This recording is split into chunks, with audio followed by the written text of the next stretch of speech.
sure that my feelings, my remarks, and my learnings from today are heard on whether the question of whether fossil fuels are a violation of the rights of nature. Let me be clear, we must end the era of fossil fuels. We must end the era of fossil fuels. We must end the era of fossil fuels now.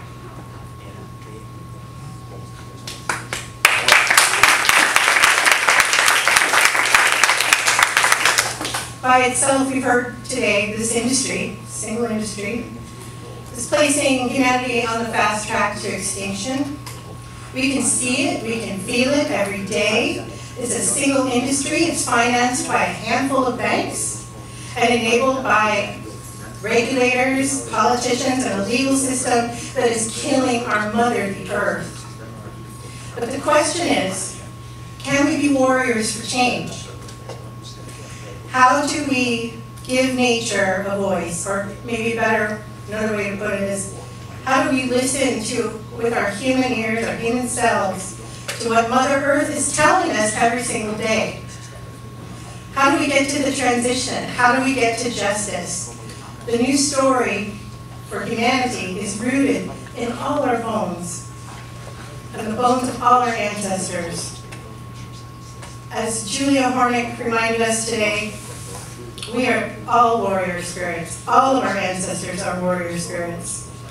Heather Milton Lightning said we needed to remind ourselves, to remind people, that's all of us here, of our sacred relationship with life, with the system of life. And that's what Rights of Nature is trying to do.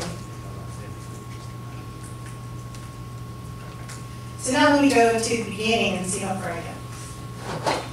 Tom B.K. Goldtooth said, Rights of Nature is a spiritual quest. At the very beginning of the day today. And this is an important difference from anything else you hear in Western legal tradition and colonial structures. That is the monumental task before us in the Rights of Nature movement. The good news is that this is perhaps the fastest growing movement for environmental justice that the world's ever seen. This is a turning point in human history where more than 30 nations have recognized rights of nature. We can do something with that. This has only been 20 years. It's no time at all. 20 years ago, we were crazy. And now, it's the fastest growing environmental justice movement in the world, and there's a reason for that. It was an idea fueled by radical imagination. But really, what is the alternative? We've heard a lot today about what our future holds if we don't start to look at our radical imagination and common sense for the future. And the language that we use is really important. Some of the things that I was reminded of today. The word recognized versus granted. Rights are not gifts from government. They are inherent. They exist. They are the other side of the coin as our human responsibilities, obligations to respect each other and our mother, the earth. Another word that is part of our lexicon that I don't love is natural resources, which implies a kind of ownership or a specific benefit to humans alone from the natural world. Something we can like take and pull and extract from it. Why not, as Casey Campornik says, replace natural resources with the term sources of life? Try it.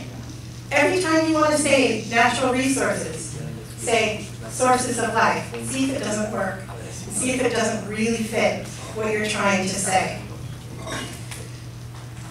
Human resources. Human rights. We live in a world of human rights, which speaks to individual rights, and for so many reasons that fails us. In our bodies are forever chemicals. A credit card worth of plastics and other chemicals are killing us every single day. 2 minutes.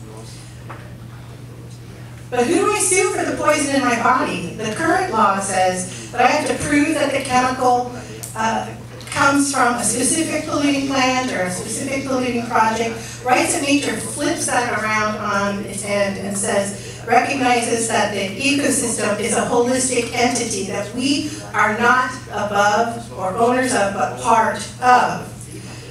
What if we could change the law to reflect reality, which is we are part of the natural world? That's not anything that we have to actually just imagine. That's a fact.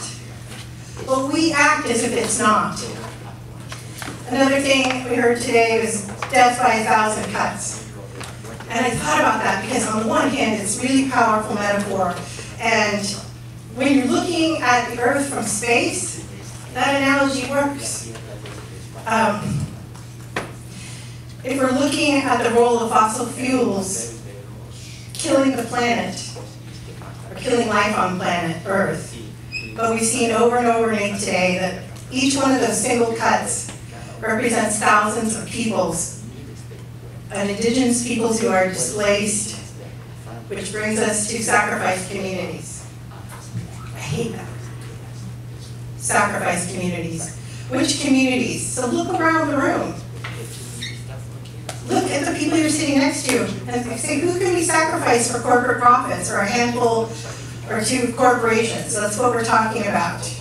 We've heard testimony today that we're talking about 25 fossil fuel companies responsible for more than 1/2 of the greenhouse gas emissions in the last 30 plus years. This fossil fuel scam is killing our planet and our livelihoods. Reverend Yearwood asked Rashida from Louisiana, is the American system allowing your communities to die? The answer in her community and every place else we've heard today was yes. Who are we willing to sacrifice? I have to stop now, so I'm going to get to my very last thought. I have so many more wonderful things that were said today, but you all heard them with me. So,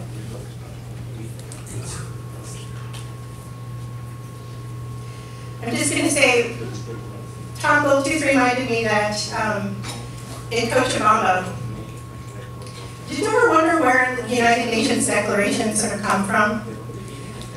You know, these documents that appear. And I was there with Tom and many others in this room in Cochabamba, Bolivia, when indigenous peoples wrote the Universal Declaration on the Rights of Mother Earth. One by one, line by line, it was on a screen like this, and